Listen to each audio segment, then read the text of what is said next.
After 12 months and 28 guests later on the Manufacturing Leaders podcast, it was finally my turn to be the other side of the desk.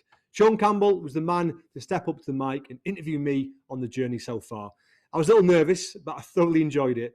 I knew how important it would be for me to be honest and transparent about the journey so far and the highs and lows of running a business. I'm incredibly proud of what we've built so far in the last 7 years, and it felt like the right time to go through it in detail. Thank you, Shaun, for playing your part so well in this episode. I'll be extremely grateful for anyone listening or watching. If you wouldn't mind liking and subscribing to the channel, YouTube, Spotify, or Apple Podcasts, whatever your preferred station is. I'll be eternally grateful for that. And obviously, we'll put even greater efforts to getting bigger and better guests on the show. Thank you so much, and I hope you enjoy the episode. Mark. Shaun. Welcome to Manufacturing Leaders, your very own podcast. Thank you very much. Thank you for having me. Yeah, very good. Yourself? Yes, good. So 12 months ago, you started this Manufacturing Leaders. It was an idea, nothing else. And then you had your first conversation with Gareth Richards. Is that right? Gareth Richards was the first one. That's where it all started. Yeah, perfect. And listeners to this podcast might be thinking, why are we doing this? So 12 months on, obviously we're celebrating. How many are we up to now? How many conversations? 30 or 31, I think. So yeah, quite a few. Good. And obviously, I mean, guest-wise and the whole concept behind it, last week or the week before, we had a guy who was designing and building robots. You, by your admission, can't put up a picture. So yes. A bit different in terms of the guest 100%. This week. Yeah, absolutely. But nonetheless, I mean, we've got regular listeners who I'm sure will want to know a little bit more about the man behind the mic. But also, slightly differently, other people in our specific sector, the talent sector, will probably be listening to this and get an insight into somebody who's built and continues to build a successful business, if you'd agree with that. Hope so. Yeah. Well, you always kick off your podcasts with the same question. Yeah. We can't do it any other way. Yeah. So what does it mean to you to be a leader? Good question. I find it hard in a way because I've had so many good answers to this. Yeah. So it's difficult not to be think of some of those. But I think for me, it's probably been said before, there's two things. I see it as a responsibility and a privilege. Mm-hmm. I see it as a privilege, and I really do see it as a privilege to lead the team that I do, and lead the people that I do, and I feel very grateful and appreciative to be in that position. Yes. And I think actually anyone who manages a team or leads a team, it's always good to have some self-reflection, because management can be stressful, it can be difficult at times. Mm-hmm. And you've either put yourself in that position or you've been put in that position for a reason. And I think you've got to feel you are in a privileged position. I really feel that. But also I think it comes with responsibility, which is almost pros and cons to that. I feel that responsibility on a daily basis. You know, the team that I have are experienced people who have worked for experienced businesses, as you know, most not in recruitment. And I feel that on a daily basis. And I think that's potentially where the stress has certainly lied with me and lied with others in terms of, you know, daily, I think, is Shaun okay? Is Vicky okay? Is Brogan okay? You know, is Johnny okay? Are these people okay? Yeah. Am I managing enough? Could I be managing more? Am I being the best version of myself? And I think that's probably where I've grown as a leader, to adapt to different situations. And I think actually to dig into it even deeper, my role and your role as a manager and your role as a leader changes throughout time. Yeah. And that's where your own journey, your own progression comes. I think for me, I found it quite easy in the early days leading from the front. Yeah. More as I do, doing the same job as people I'm bringing in, and just really sort of setting that tone, you know, being the loudest in the room, the workhorse. And I found that easy. I found it difficult when suddenly I wasn't recruiting. I was off a desk. Yeah. And that's a different sort of leadership. That is your tone. That is how you come across. That is managing to the right level where it's the right level of autonomy, but also the right level of support. And that for me, I absolutely love, because that's the journey that every manager becomes to be a leader. But obviously it comes right back to the the privilege. And when times are stressed and times are hard, I'll reflect and go, what a privilege this is. Yeah. Because you don't have to be a leader. I don't have to be, but I love it for its difficulty and stress. I love it. So yeah, long-winded answer, but privilege and responsibility for me, I would say. No, understand that, and that's it. And at a business that continues to grow, of course, you've got that responsibility. Everybody still looks to you. You're the head of the business, and the vision that you set, people either buy into that or they don't. And I've listened to a lot of answers, like you say, you've heard a lot of good answers, but it always seems to come back to exactly that. Those who see it as a privilege and understand the old cliche of you work for your team, they don't work for you, in a lot of ways resonates. And I think that I get that. Is your style, if you like, and it hopefully pays dividends. Yeah, no, 100%. And it's good to hear, because obviously that is everything I'm trying to do. I just think there's different ways to get to the same result, but for me that feels most comfortable, and that feels more like me, and I'm happy with that, if that makes sense. Yeah, good. Okay. So if we look at, obviously, the podcast, it is 12 months old. Yeah. Going strong. Why did you start it? Where did it come from? It's a good question, actually. It's I can't say I really thought too much about it. Yeah. Do you know what I mean? I tell you why it started. So in COVID, we were doing quite a lot of video, as you know. So I was sort of meeting with senior people, jumping online with them. We were trying to find them work. So I was recording bits of video with them and putting snippets online, with their permission. And I was getting messages back from people going, I really like what he said about, or she said about that. Can I see the full interview? And I was like, it wasn't actually an interview, but it just got me thinking, maybe there's some added value here. I love manufacturing. Yeah. I love, I'm now doing much more on the networking side, and I see companies connecting, helping each other, but I don't think there's enough of it. Yes. So I thought, why not just jump on, and let's start with Gareth, right? Because I'm, good guy, good talker, people will learn from him, and let's see where it goes. Yeah. And I think, straight off the bat, there were people messaging me going, I love that. I learned so much. I thought there's an added value piece here. Yeah. And I think it's just grown arms and legs now. And it's a massive part of my job. It's probably one of my favorite parts of the job, because I love understanding people. Obviously, we're now planning 2 events off the back of it, and that was never even thought until recently, where we can just, how else can we add value to the sector? So I can't say I had any sort of big illusion of grandeur, but now it's become something. No, true. And obviously, for those who don't know, our whole business model operates solely in the manufacturing and engineering sector.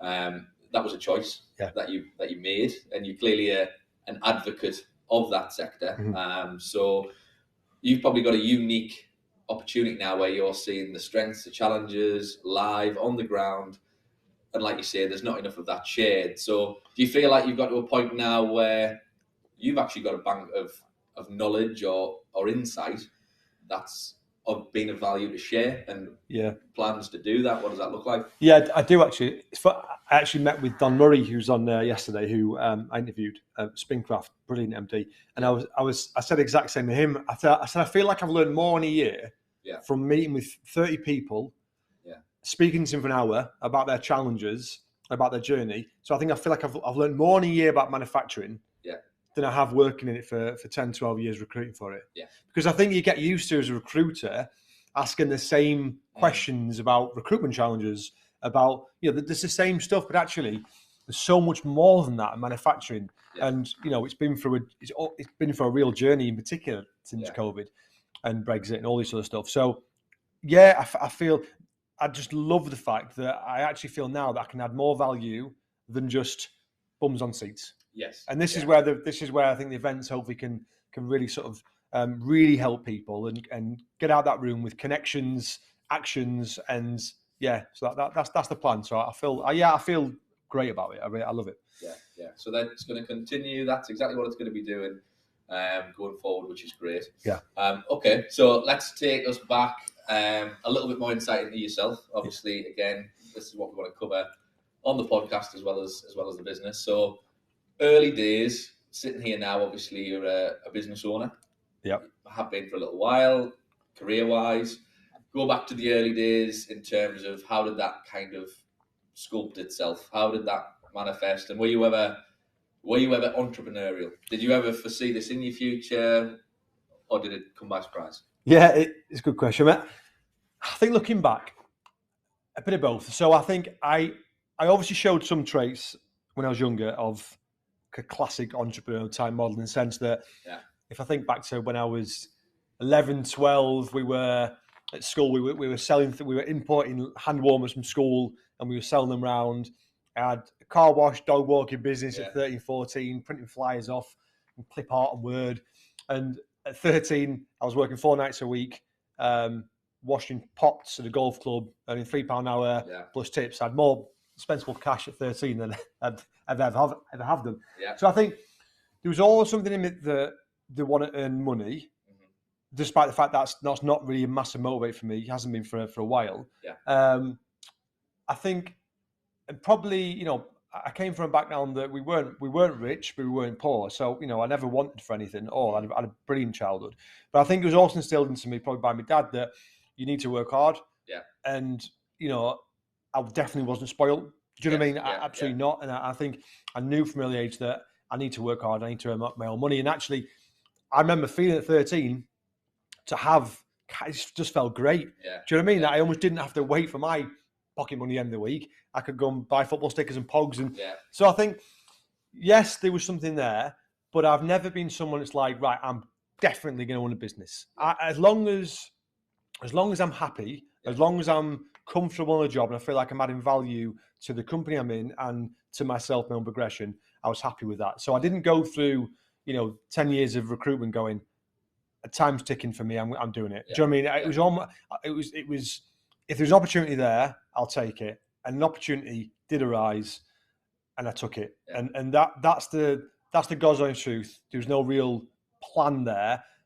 Never looked back. Best decision I've ever made. Yeah. But I wasn't one of those people who you probably see at school and go, he'll own his own business. Yeah. Do you know what I mean? Yeah. Yeah. No, that's it. And the actual business that you did end up in, obviously there was a career that led to it. And it's a career that obviously we both work in it. It's got a vastly diverse set of people in it. There's not an obvious route into it. Yeah.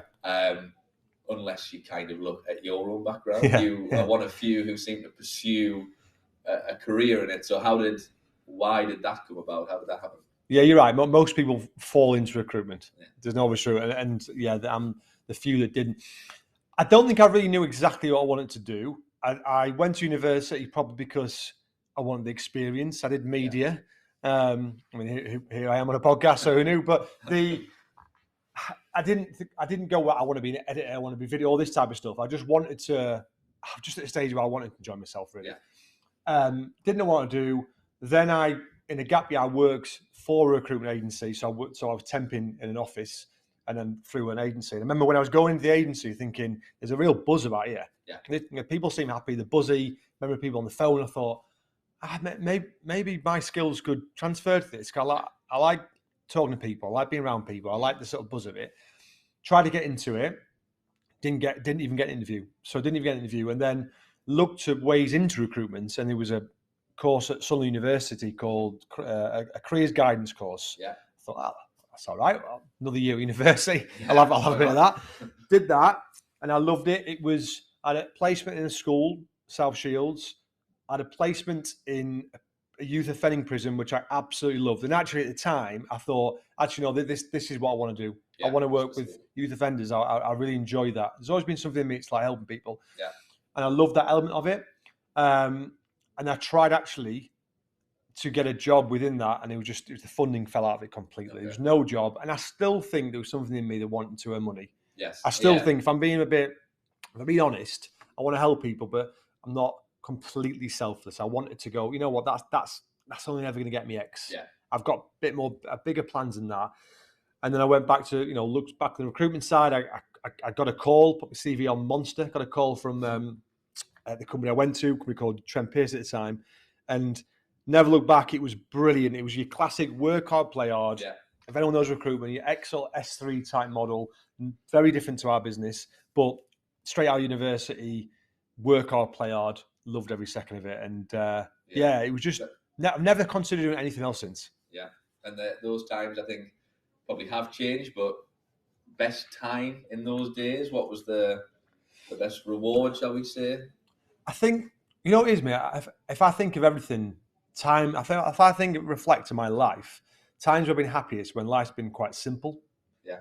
Where I'm in I don't know, when I'm in a state where I'm in control of everything and life is simple and I'm organised. And I think back in the day, that was our world.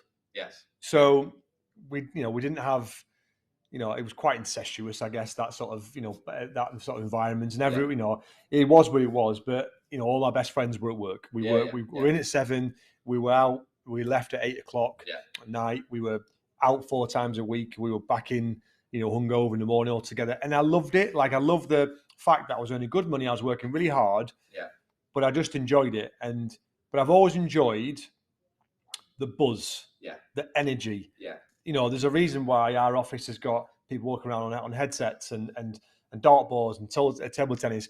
It is a very different business. We're not as dictatorship. There's no shouting and screaming. It's much more safe environment, and it was different there. Yeah. It was like that. It was much harder environment. But I think it was the best way for me. It's the best way to cut my teeth in an environment which it was regimental and so there were some of my happiest times. I would say. Yeah. And it's a tough sector. The stats speak for themselves. Yeah. There's about a 50% churn rate because it is. It's quite niche in terms of the skill set you have to have, the resilience piece, etc. But you pursued it.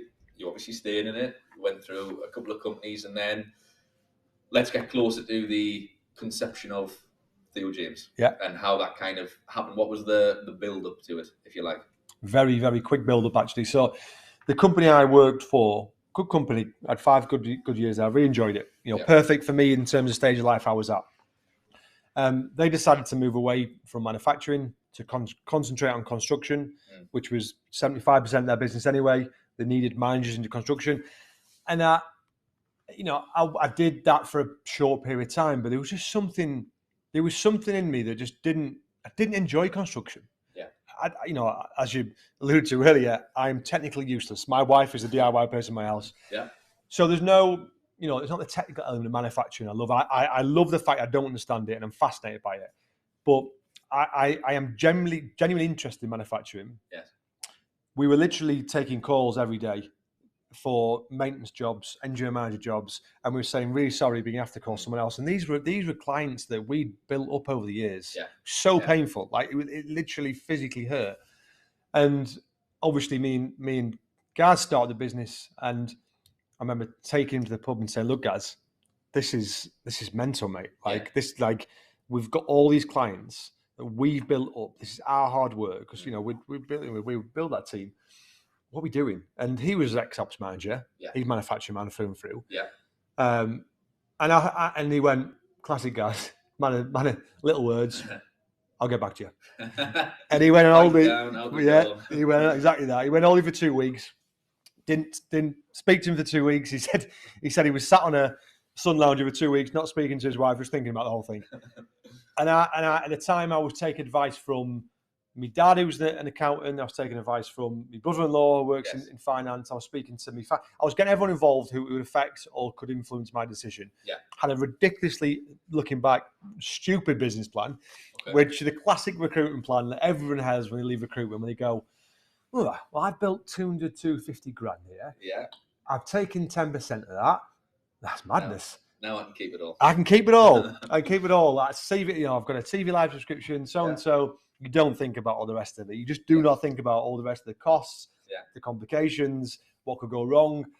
So I'd love to see that plan now and laugh at it. But whatever it was, it persuaded me to do it and take the risk. And I was going to do it whether Gaz was in or not. Yeah. I'd made that decision. Yeah. I was over the moon when he said he was in. His 5-year plan was to retire in 5 years or semi-retire, which obviously he is now and still works with us, but obviously not in a shareholder capacity. Yeah. But this was literally a 2-week decision. Yeah. 2 weeks trying to think of a company name, which thinking back now, an interesting one. Interesting name. When I from the outside looking in, obviously joining the company, I looked and I thought, wow, sounds prestigious. It's one of those, you think of law firms, So when I came in, I expected to shake hands with Big Theo. Theo Yeah. James. You know, I was looking for him. But correct me here. Yeah. That one wasn't quite. There is no Theo. Oh, there is a Theo James, but he's an actor. So the Yeah, not so good for the Google. no, it's a good Theo. Yeah, SEO is not good. But the reality was that literally, and this is when you think about building business, the stuff you do not think about if you've never built business before. We had 2 weeks to make a decision, registered on the company's house. Gaz, being Gaz, didn't care about the company name. Yes. And I said, well, my wife's pregnant. We thought we were expecting a boy. We're going to call it Theo James. Do you mind if I call it Theo James? Crack on. Yeah. Call it Theo James. It was literally as simple as that. We didn't think about actors being called and how that would look on Google. We didn't think about how Theo James sounds on the phone to someone who can't read it. Yeah. In daily basis for a long time. Still have it sometimes. COJ. Trying to spell it. Yeah. Exactly. So these are things that people don't think about when they start the business. They almost ask advice about the numbers and the stress and so forth. But actually, who's going to do your website? Who's going to do your admin? Yeah. Is the company name right? Google. If you Google it, what else comes up? Yeah. You know what I mean? Like these are simple things that people don't think about, and we definitely didn't think about. But this was a 2-week space from decision to starting the business to literally day one being in Gaz's kitchen. Yeah. First job pulled. Yeah. Mine was the first placement, which was Faltech, maintenance engineer. Gaz, you can correct that. He swears blind that he pulled the first job, which I think it was Sensoronics, but could be so. But it was exciting. And then for 6 months after that, because obviously the business was always owned initially by 3 of us, me, Gaz, and Carl. Carl being my best pal, entrepreneur. But obviously, not an operational day to day. The luxury we had there, it was a real luxury that we could work in his office with a team of people, not recruitment, but there's still people there. Yes. And that for us was brilliant. We had phones, we had everything we had. We could just go and do it. Yes. Because that was, you've got to think about that when you start a business. That is a big part of it. And it was just a plug and play for us, and it was great. Yeah, good. No, that makes good sense. And obviously, going back there, you mentioned a very quick time. Some people start a business and plan for years. Yeah. We're talking weeks. So, you must have had which you alluded to there, a good support network in terms of giving you the belief. Because the other thing is, these companies, we're in an unregulated sector, and it's very easy to get a bad name. And there's a lot of people who start up these firms, and they give good firms bad names, bad reputations, and that's just the truth of it. So how was it ever in real doubt? Who did you lean on the most in terms of the support network, and how did that look? Did anyone try and stop you doing it? Were you ever told don't do it?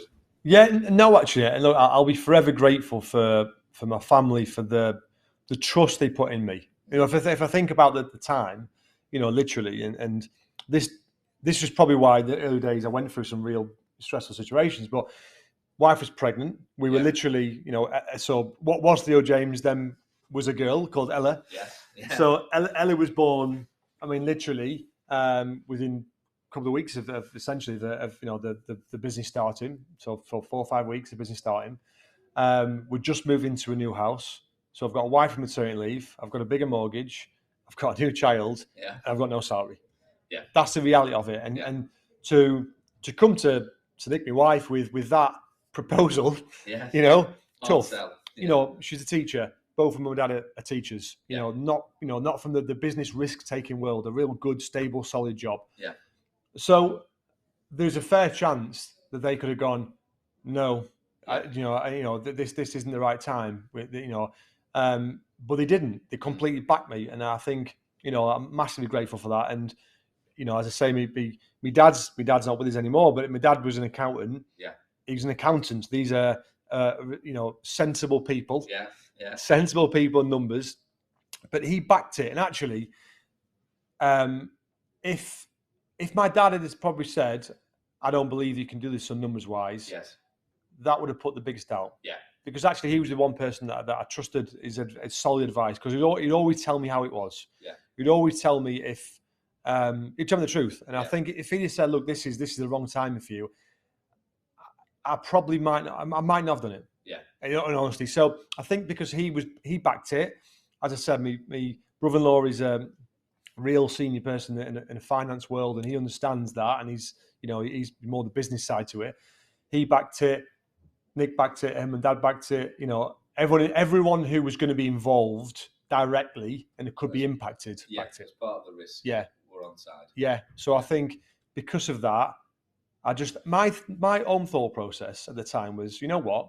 If this doesn't work out, I won't be in a worse situation. I'll have learned X, Y, and Z. Yeah. Because ultimately, my CV won't change. I can get another job. Yeah. And that's what I always came back to. I always came back to the fact that whatever happens. Yeah.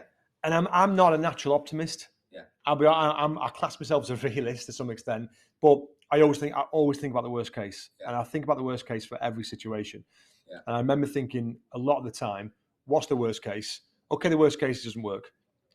There's Carl was a massive help financially when we started the business. He put some cash into the business, so we had some security there, which was a godsend. Again, without that, would we have done it? Possibly not. Yeah. Do you know what I mean? So all these little things made the business a success in the start and took some of the stress away. And actually, when Ellie was born, shortly after, a few weeks after, Nick hemorrhaged. I was working from home, thank God, and she hemorrhaged, and it was horrific, scariest day of my life.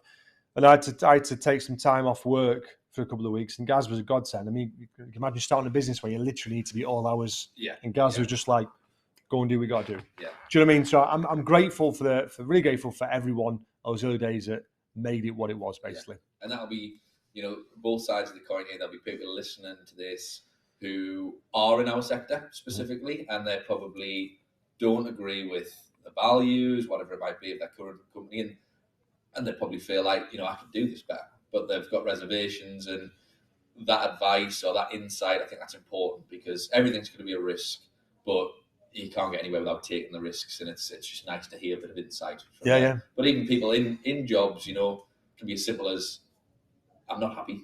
Should I be moving? Should I move to another job? And it's all the same. Did you ever?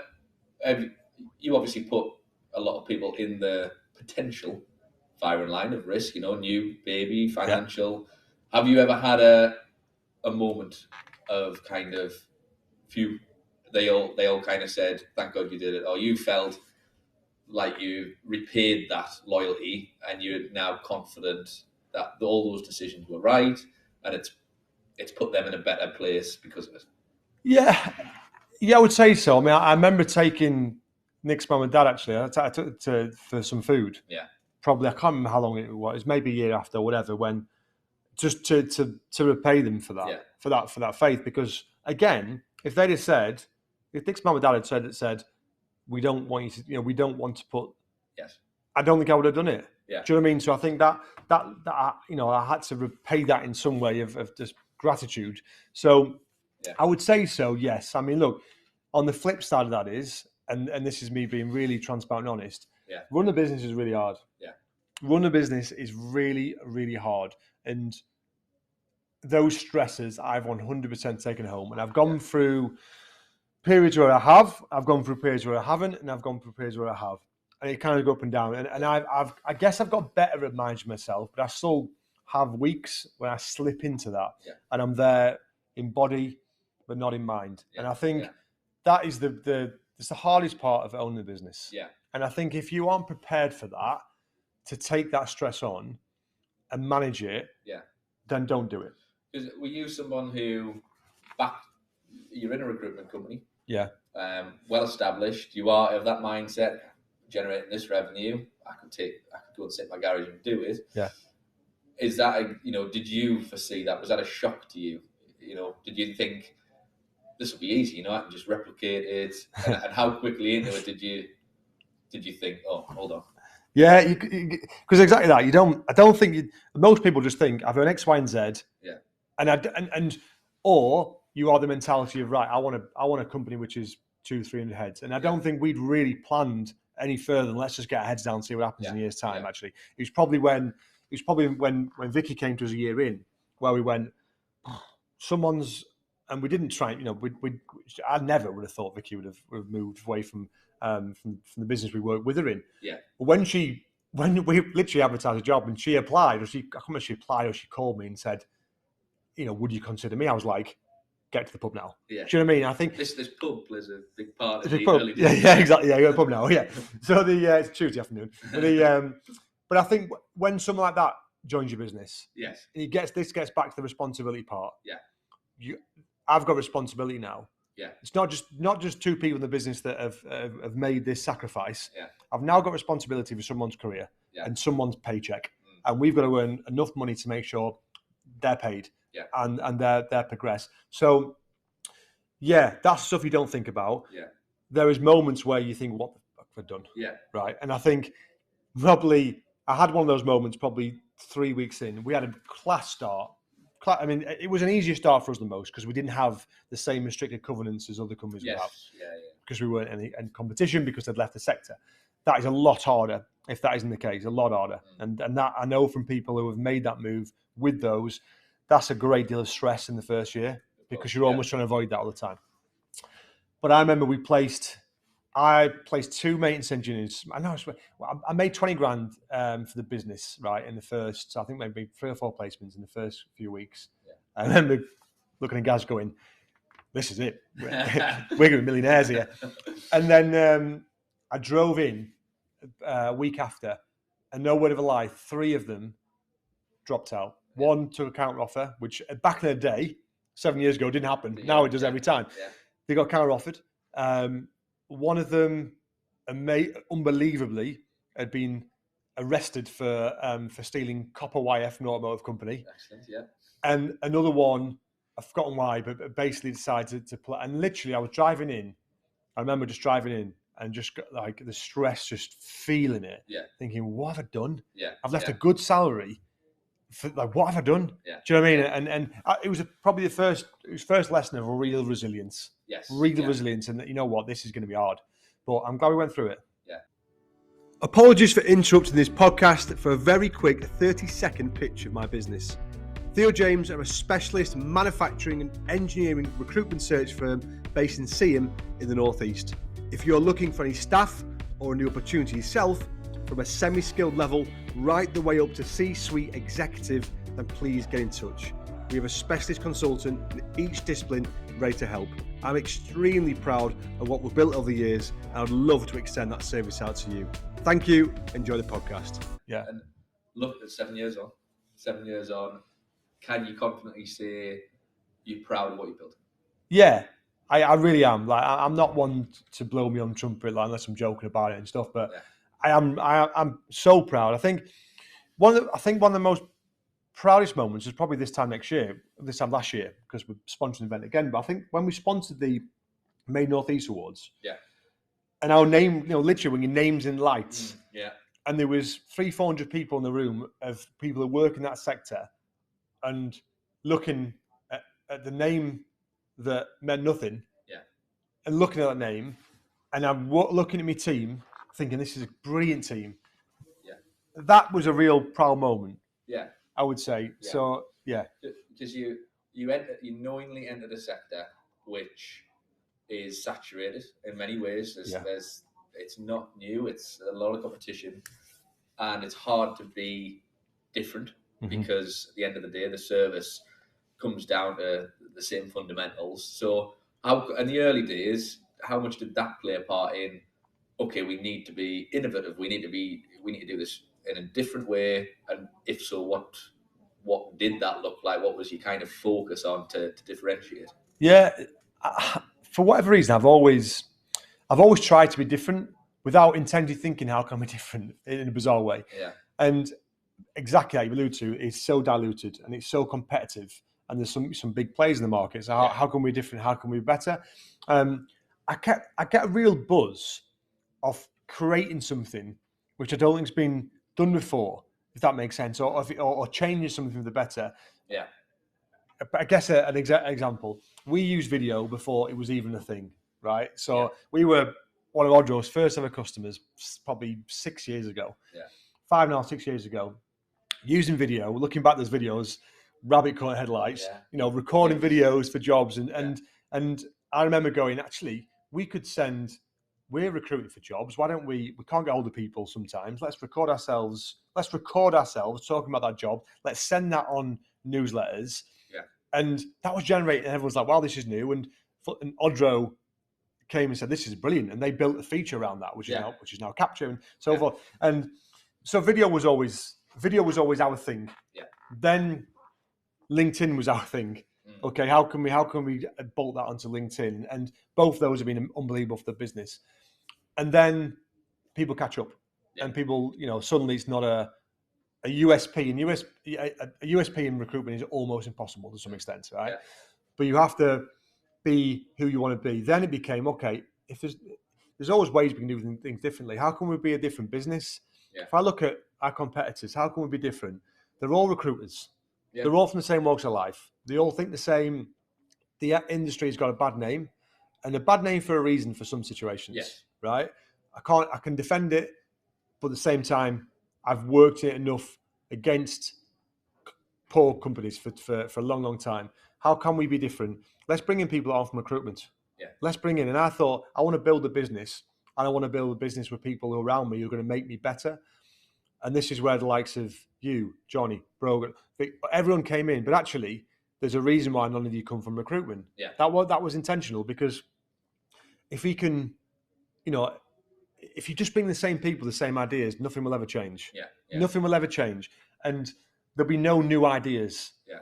So for me to bring people in, and you get back again to the responsibility, you're all branch managers, big positions, good salaries, the progression laid out for you, big corporate firms, massive responsibility, which I still feel on a daily basis. But that made us different. And now the people we bring in, we now have the confidence, don't we, that we can bring people in from different avenues. Last hire, PE teacher, not your stereotypical recruiter, breaking records. So it gives me confidence that we can be different. And that is our selling point, that we are business people, just good people, good human beings. Yeah. And we're going to do a good job for our clients. That sounds like a sell, but that's just me being honest. Yeah. And that was the reason. And it links, to be fair, very much so into our day-to-day manufacturing. We spend all of our time, and sometimes this can't be helped, but sector specific in manufacturing, it's the one thing that comes up time and time again. And there'll be people who agree with this, there'll be people who disagree. But I've seen so many examples where companies who open up sector-wise, we're automotive, we don't care if they come from, anything else. The transferability is still there. But not only that, it's a fresh set of eyes, it's new ideas, it tackles that. We've always done it this way. That toxic, in many ways, attitude. Whereas we've also seen those who very much keep it and like to keep that experience, exactly that.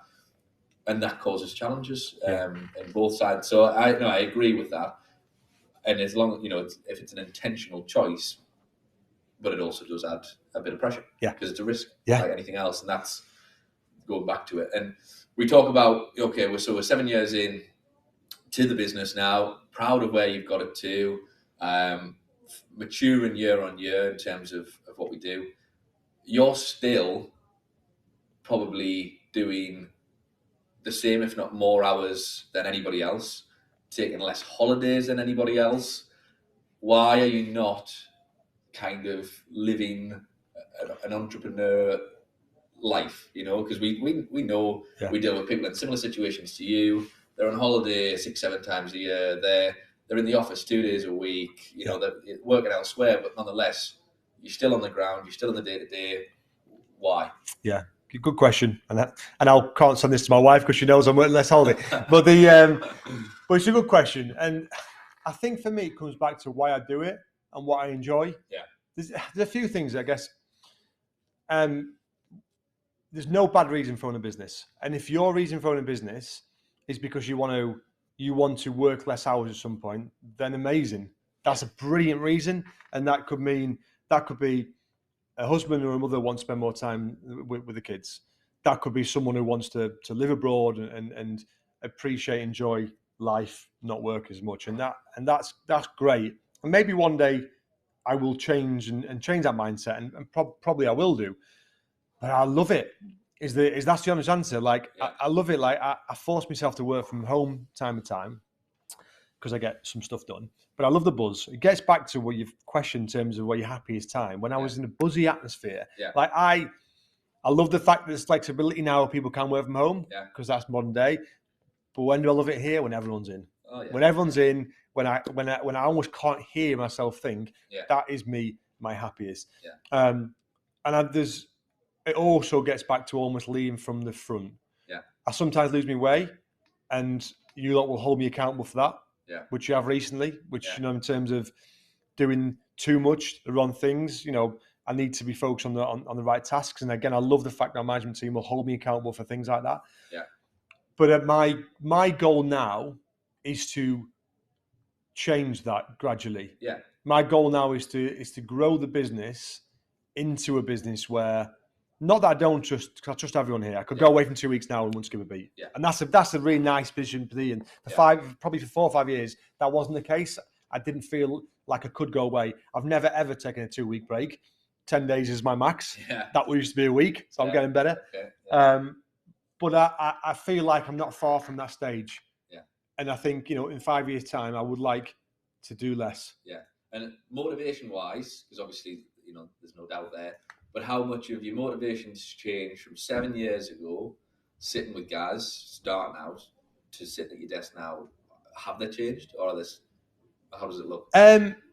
So I think they have changed. If you probably asked me at the end of year 2, I probably would have said, I want a business with 100, 150 people. Yeah. That probably would have been an honest answer. And I remember when we sat on board meetings, right, this is it. That is definitely not the case anymore, and that's because I think there's different ways to do things. And I don't necessarily think that 100 people in a company is for me where I want this business to go. I want it to grow. Yeah. For me, someone said, right, you're never going to have any more staff than this.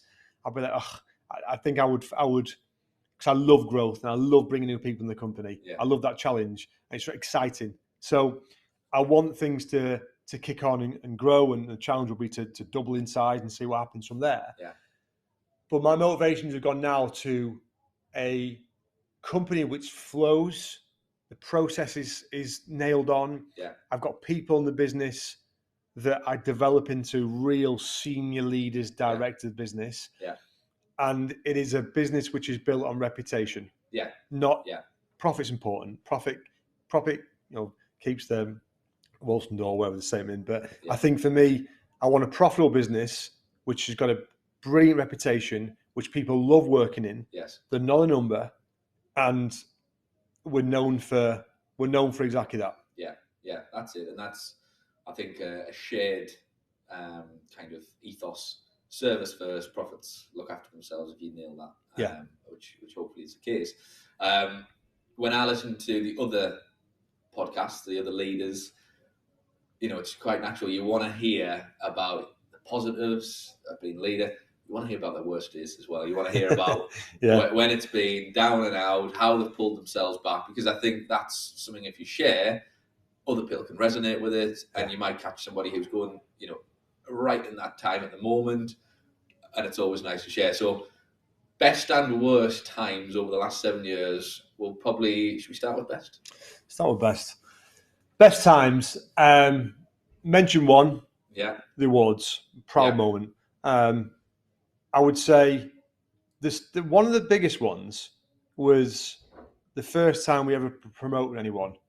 Yes. And I wasn't expecting it. I wasn't expecting to feel the way I did. Yeah. I wouldn't class myself an emotional person. I'm to some extent, nothing wrong with that. It's one of those. But it was Johnny, actually, the first person we really promoted. I remember and this is at the time when we had no process, no sort of procedure in terms of structure. Yeah. I think I called Gaz up and went, I think Johnny's due a promotion. Right? Yeah, let's do it. Yeah. And I remember bringing him in, brought him to the kitchen, didn't have a meeting at the time. Yeah. And I just said, you're promoted and comes with a bigger salary. And it was like, oh, unbelievable. And I remember feeling quite emotional. Like, wow, like a company, an idea I had, which is now a business. There's now people that work in that business. And actually, because of doing that, I'm now in a position where I can promote people and get people to a stage where they can buy the house they want, Yeah. and they can progress and do what they want to do. And that was a real proud moment for me. And I'll never, ever forget that moment. Yeah. And it's still my favourite part of the job. Yeah. Literally his favourite part of the job. Yeah. Worst part of the job is always sacking people. Favourite in terms of it's definitely promoting. Yeah. And then I would probably say our last AGM. AGM, the first proper AGM we've done where we hired somewhere out, full presentation. Yeah. We'd had a brilliant year. It was just a feeling of just pure passion and unity. Yeah. I guess. Do you know what I mean? We're on a wave. So I would say that. No, that's it, and that rings true. And it's like when you go back to the privileged part of the leadership, that resonates as well. Obviously, we speak to leaders in the manufacturing sector, and it's hard to find one that doesn't share that when they bring on people, when they leave a bit of a legacy with people. That's always their go-to. Mm-hmm. That's where they get the most enjoyment and satisfaction. So that's right. Yeah. Okay, bring you down. Challenge. Worst days. Where did it all feel like, oh my God, this is just... I'd say the worst day was and that the day I mentioned with the dropouts was bad. Yeah. This day was this 40 hours was a couple of the worst of my life, to some extent, was when COVID hit. Yeah. So I remember that day so vividly that we literally, ironically, we were about to have our best ever week. Yes. We just launched the senior division. I think we had 4 or 5 offers from that, big offers. Jobs were flying. Yeah. Pipeline has never been better. And it just came out of the blue all of a sudden about, manufacturing going to lockdown. So, and literally every phone call after phone call after phone call of canned, on ice, cancelled. And we were at the time, heavily perm, 90% perm. We actually had a very profitable contract temp team we'd still have the time that was canned as well. So there were lads that work on the HMS ship. And I remember looking at our costs, and we were, as we still do now, we don't take risks. We leave it probably 6 months in the bank, probably double what some do. Yeah. But they were talking about lockdown happening for a while. Yeah. And there was no incoming. I remember thinking, our cost based versus no incomings. Yeah. I remember thinking, we're in the shit here. Yeah. And no word of a lie, I was so proud of the team in terms of I couldn't be happy with the team, right? Yeah. And you'll know, you've been here a week, right? Yeah. You've been here a week at the time. Yeah. And I remember, because this was when furlough wasn't a thing. Yeah. None of these schemes were even considered that could possibly happen. Uh-huh. I remember literally we're on Zoom where it was with Carl and Gary, and we said, look, we're going to have to make a list. Yes. We're going to have to make a list of who to call first. Yeah. And it was one of the worst moments of my life. Yeah. Because you get back to responsibility. I really feel that. And I felt, if I've got to tell these people that I have a job, it's going to kill me. Yeah. But I remember I did not sleep a wink that night. Just thinking, I mean, can you, to put even any form of hierarchy in your team, who's best? It was horrific, absolutely horrific. And I was in a real dark place because of that. And then I remember the news came out with the furlough scheme, and then actually it just all seemed to happen. We got a massive contract from a company called Alexander Technologies. We supplied all their engineers. That call was like, this could be lifeline, amazing. Yeah. Mm-hmm. Furlough schemes came out. Key worker status was a thing. Yeah. The contract boat came back, and honestly, the relief I felt, I've never ever felt one like it. But those 2 days where I thought the business was going to collapse, and I had to let people go who worked so hard to get, never had a feeling like it. Yeah, and that still matters today. We, again, on the clients we deal with, they talk about it, similar challenges, but the staff, depending on how they acted at the time, when COVID eased, there was a mass movement of staff, and it was staff who said, at the minute the market gets back to normal, from how I was treated from my leaders at the time, I'm leaving. I'm going. And even now, when we're placing people, it's less, but they still ask, how did they do through COVID? What did they do? What did they decide to do? Did they just let everyone go? Did they fight for their? And that's how you react to that. And that must have caused a great deal of stress for a lot of people, a lot of leaders with responsibilities. But hopefully it's paid dividends in how you harness that stress. Well, I remember getting back responsibility. I just felt responsible for everyone. And I actually felt worse for the people, because obviously we at the time we furloughed half the team, we brought half back because obviously we had a X amount of work we had to deliver on, and it wasn't enough for the full team. So when I felt so hard for the people furloughed. And thinking back, it was the best summer, the best spring weather that we've ever had. I know. I was a week into it. I didn't know anything about recruitment at the time. And I was just lying in that garden thinking, this is not bad. Well, yeah, but I didn't feel that. Do you know what I mean? Like, I think, told you that. Yeah. I think I felt in the people we brought back thinking, oh, it's all right, it felt like me. Yeah. But I remember, really, particularly if it was commission based and so on. So, but so I knew people who weren't furloughed were going to earn that good money. Yeah. But but the responsibility there I had, and that's why we would jump on every week. We're doing quizzes, anything. They're probably sick of us going, can you just leave us relax in the garden? But, do you know what I mean? No, I remember that. And but the challenges come thick and fast, and everybody who's been on this podcast has shared theirs, and people who listen, I'm sure, will resonate. But if we look at now how you deal with that, because there's obviously ways and means you've developed over the years, probably stuff you do now that you didn't do 5 years ago, vice versa. One specific thing, because stress at work, and this is for everybody, stress at work can be just a little niggle, or it can actually lead to physical illness. And we've put people in the same boat, but yourself, you went through that space where it really got to you. Where were you then, and what did that lead to? Yeah, I've shared this online before that I went through horrific issues with my back. It started around about year one, and I'm not connected at the time. Yeah, and agony and like horrific dark places where I was in bed period of time, just horrific. Spent thousands on physio, chiropractor, all this type of stuff.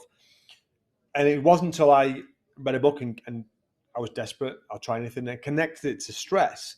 And started going, hang on, how can that be? But let's try it. And then worked on and reflected through journaling and meditation, cold therapy. I'm a basic lad from Yorkshire, right? Yeah. If someone had told me to do all these things, I'd be thinking, no, right? So I'm not religious, spiritual, any of that.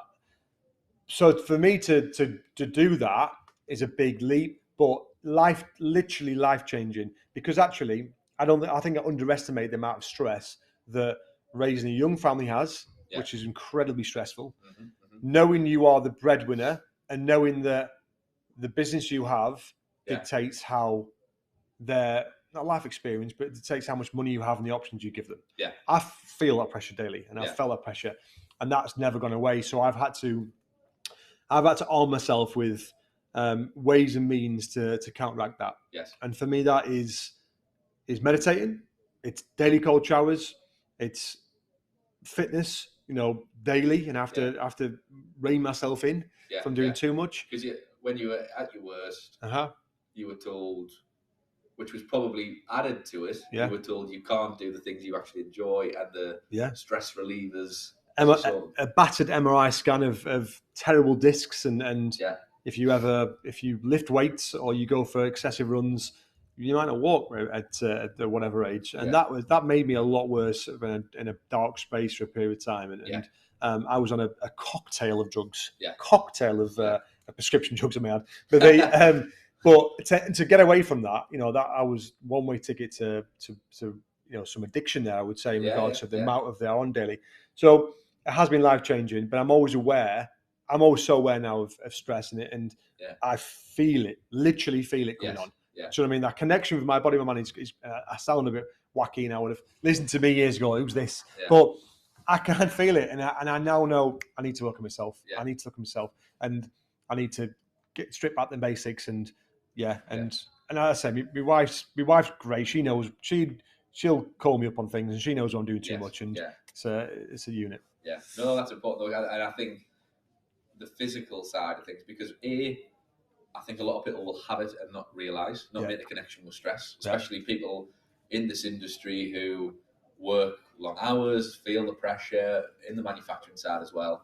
But I think it's also one of my friends recently speaking to. He's one of what you put in a category of doesn't show his emotions. You would never expect it. Very resilient, but shared being physically sick off having kind of a feeling in his all work connected in stress, and had to leave that environment and move on. But it took him a long time to identify it. So I think a lot of people listening to this will either resonate from times gone by, or unfortunately probably feel like they're in that moment at the minute. The best one thing that someone said to me, I thought, oh God, when they said, if someone told you some horrific news now about your family, then you could be physically sick. Yes. You can have a physical reaction to an emotional situation. Yeah. And if you can understand that, you should understand that you can also have a physical pain or even a swelling. Your body can create symptoms off the back of stress. Is a lot bigger than we think. Yeah. And that there's loads of ways we can manage stress.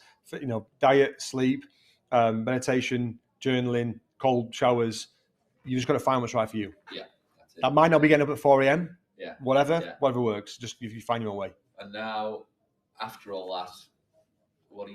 You're running a 50k, 50 mile, 50 miles, which is longer. 50 miles longer. Sorry about that. Yeah. A 50-mile ultra mega something run this year for British Heart Foundation. Fitness is massive to me. Since my dad died a couple of years ago from a heart attack, which was a massive shock and it was a big part of my life, then there's been something in me to be the best version of myself. Yeah. I feel like a more grateful person since it happened. And that's a weird thing to say, but I feel like I'm more grateful for life. Yeah. I'm more grateful for the people in my life, and I'm more appreciative of every day I have. But I also want to be the fittest version of myself as well. And if charities like British Heart Foundation, we've done a couple of extreme things now, runs and different things. Yeah. Me and my brother-in-law. And I've got in my head, I want to earn 20 grand in total. Yeah. I think we're about 5 grand in there. So we'll see what happens when we get to 20 grand. Yeah. Because again, my family is sick of me doing these extreme events because there's pressure on them. Yeah. But yeah, this is going to be a 50-mile up the 3 Peaks, Yorkshire. I've got no right or experience to do this. I've never even summited anything before. Yeah. But we're doing that in May. The aim is to get a couple more grand in the bag for it. And this, that's really drive me on now, despite the fact I can't stop getting injured because I'm a 50 stone, 38-year-old runner. Yeah, so 15, not 50. Yeah. Good. And an achievement after, especially what we've just discussed there, being told limiting any exercise and whatnot. So great cause, great reason to do it. In terms of, again, the leadership side, or outside of leadership, to be fair, self-evaluation often causes people a lot of stress, unnecessary stress, from speaking to other leaders in that manufacturing sector. How good are you at self-evaluation? And do you honestly, when you do it, does it turn into self-criticism that's harmful, or do you have a good mechanism to learn from that? Do you kind of thrive off that? What does that mean to you? Yeah, it's a really good question, and I think if I'm really honest about it, I'm better at self-reflection now about how I'm feeling. Yeah. And I sit in my car for half an hour on a Thursday and I journal, right? Yeah. So if you ever wonder why I'm on a Thursday, that's why I am. And that helps me reflect how I'm feeling. Yeah. In terms of me as a person, you probably hit the nail on the head there, and this is the negative side, which I've not nailed down. Yeah. If I think I'm too easily go to the self-critical part. Yeah. Do you know what I mean? Like, I could have done that better. Yeah. I could have done that better. I could have handled that situation better. What if that? Do you know what I mean? There's definitely still some imposter syndrome, some discomfort, something inside me which goes to the self-critical before self-praise, and that's probably the next step that I need to try and take now. Yeah. To take solace, because you know what's hard. If you're getting managed, you've got a good manager. Yeah. A good manager will tell you when doing things wrong, but a good manager will tell you when doing things right. Yeah. When you are the leader, so there's no one above you, then it's rare that people will give you, and this is not me asking for praise, by the way, but it's rare, it's not the arena where you just go, well, do you know what I mean? Like, it's almost, people probably feel it almost patronizing to say it. Yeah, and this is linked to it. When I asked you that question, I almost thought as well, do you have anybody in your professional capacity or personal who, if they give you some criticism, there's probably somebody or a group of people who you'll take that well, and it means something. But also exactly that you don't have somebody to report into, as it were, and somebody to do. So where do you get that? If you do get it, if you're self-critical, is there anybody in your life who can snap you out of it and go, oh, don't worry about that. Let me assure you, this is going well. That decision couldn't have been helped, etc., etc. Does that network exist? Yeah, if I think about my network, wife amazing. Do you know what I mean? But actually, this is on me. But when she'll go talk about work, I'm like, no, I don't want to talk about work. Do you know what I mean? Because I want to switch myself off. But she would praise me all day long, but she would pick me up when she would pick me up on something that I'm not doing right, which would normally pick something off the floor, put it in the bin. But she would also 100%, be my biggest cheerleader. Yeah. But networks, Carl's a massive network for me, and Carl's, we own the business 50-50 now, and there's probably a lot of things that Carl does, both the business, both for me, people don't realize, and he's an advisor for me now. He's he's every Friday when we talk, scheduled talk, he does pick me up. Yeah. Do you know what I mean? Because I do have weeks where like, oh, right, okay, I can be honest now. Yeah. So another one with me, which has been a godsend, is Andrew Silito's mastermind group. Yeah. It is for me. That's almost been a bit life changing because there's a group of individuals there, and it'd be great if there would be some women join. But right now, there's just a group of men. Yeah.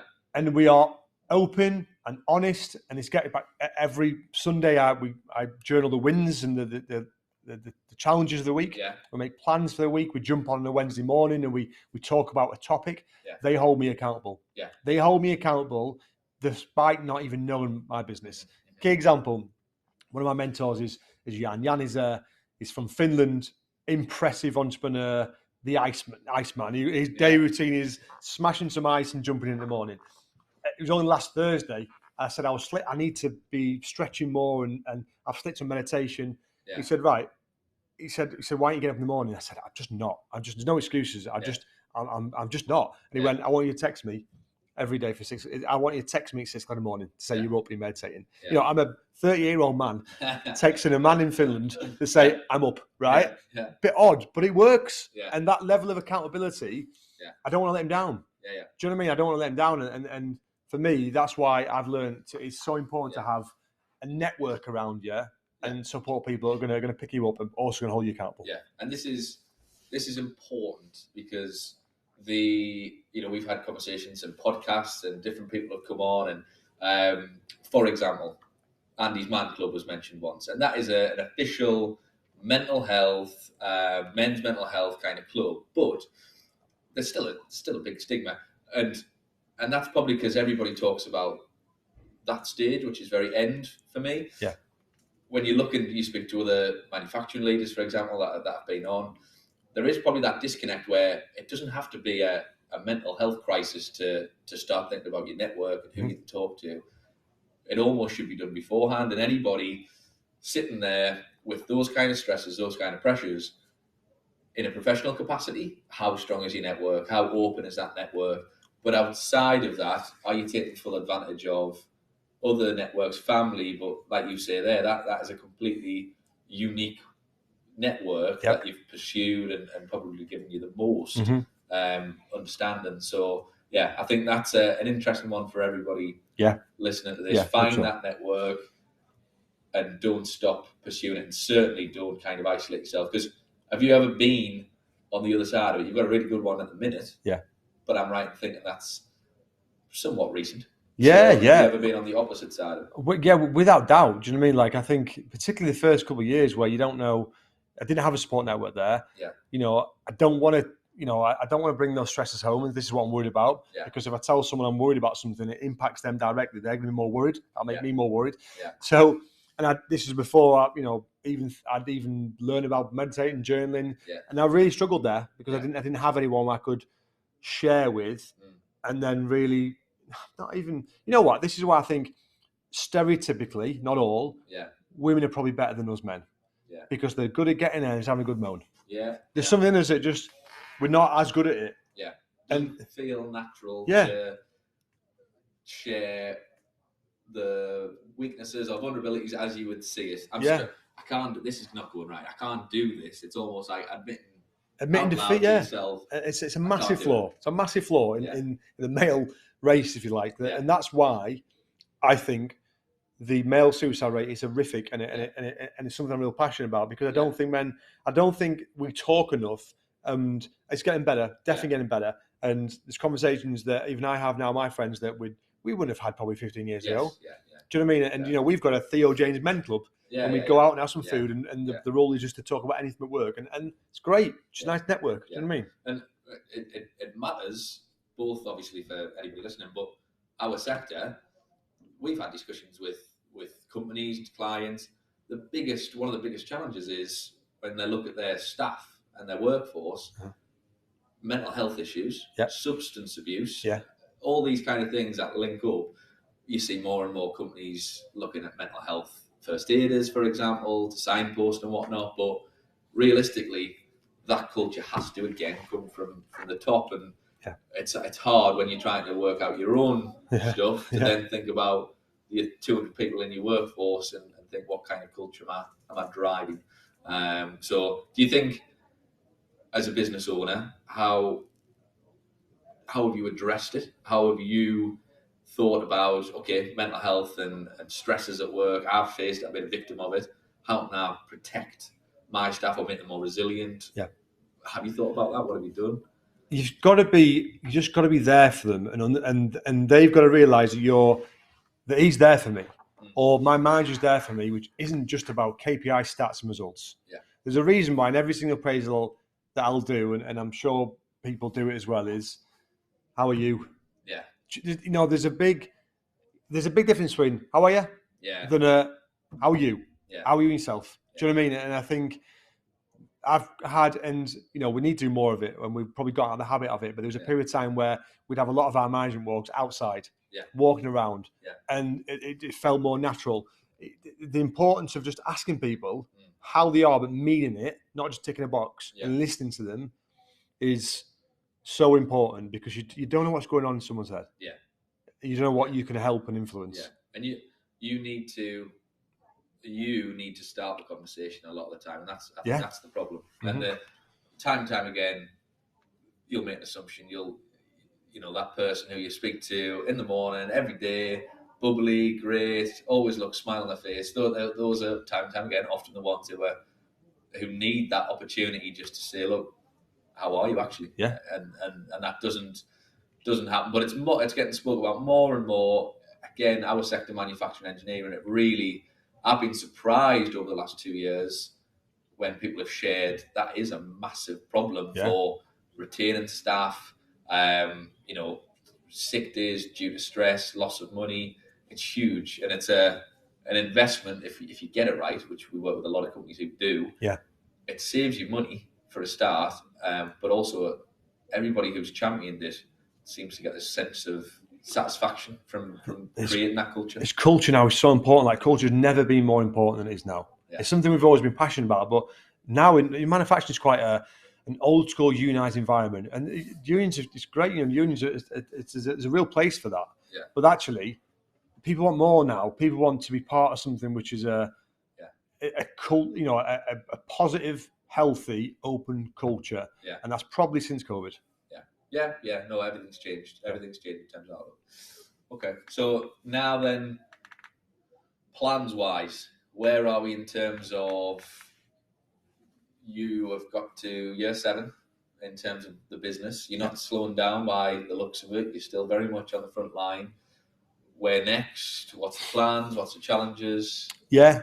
I see when it almost crossroads is the wrong say, but a really exciting point where we've almost taken stock for 6-7 months ago. Right, we've had new starters, a couple here, a couple there. Let's just take stock. Let's work with the team. We've worked so hard in our processes, haven't we? Yeah. I mean, literally, the market has changed.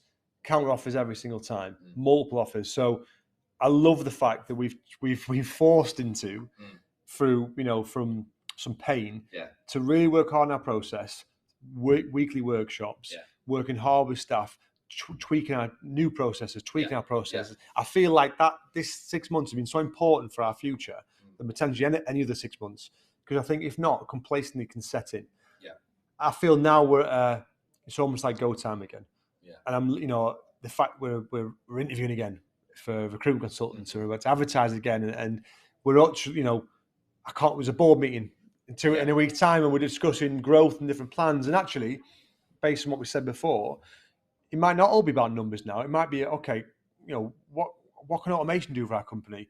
What can we look at other ways of doing things? And I love now the fact that it's not just me, Carl, guys talking about that. We've got people like you and other managers in the business that bring in ideas to the table. Yeah. Longer term plans, we are heavily Northeast focused, which I love. I love the Northeast, but there's a big wide world out there. Yeah. The North, Europe, America, potentially sectors which bolt on to what we do. Yeah. We've built this business now. The foundations are there. Now it's go time. And I want people in the business to feel that and to be a huge part of it. Yeah, good. No, I like it. And probably drawing everything to a close in a nice way, but I think legacy comes up a lot as a word on the leadership division of what we do.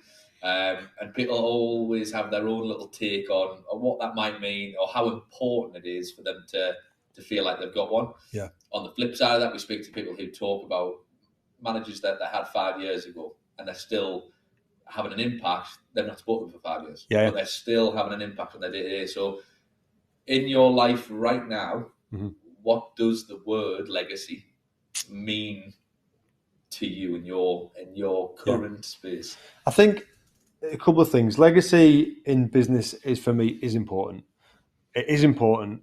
I think you mentioned there when people talk about, and I ask people on this, who's the best manager you've had? And I always think, it'd be amazing for someone to say me. And that's probably egotistical or it's insecurity, but that's just being honest. Like to me, to work hard, to be in that position and someone to benefit from that and then acknowledge that's a real legacy for me. Yeah. So I think for people are going to leave this business. Not everyone's going to always work for this business, right? Yeah. People are going to leave this business and do what. But I think if I played a part in that progression, that's a great feeling. So legacy in this business and reputation in this business, and hopefully at some stage when I leave this business, wherever that will be, for this business to be a business which I'm proud of and will continue to be proud of when I'm not in it. Amazing. That's the dream. And you know what? Probably more so recently because of the work I've done in the mastermind, and that they've got me to get out of the business only shell and look at the bigger picture. Legacy at home is so important. Being a good husband and a good father, and the latter I've struggled with mentally, I would say, over the years, because it's something I've always felt uncomfortable and out of control at times. So I think legacy of just being a good family man who runs a good business and people are proud of, then that for me means more than anything. No, that's it. And that's what comes up. And like you say, when you are of that mindset where you are working for your team and consciously investing or sacrificing for their own development, it's validation. It's kind of hearing just that one thing. We know when we ring managers all the time and say, look, such and such has give us your name to speak about your work, worked with them 3 years ago, lost touch.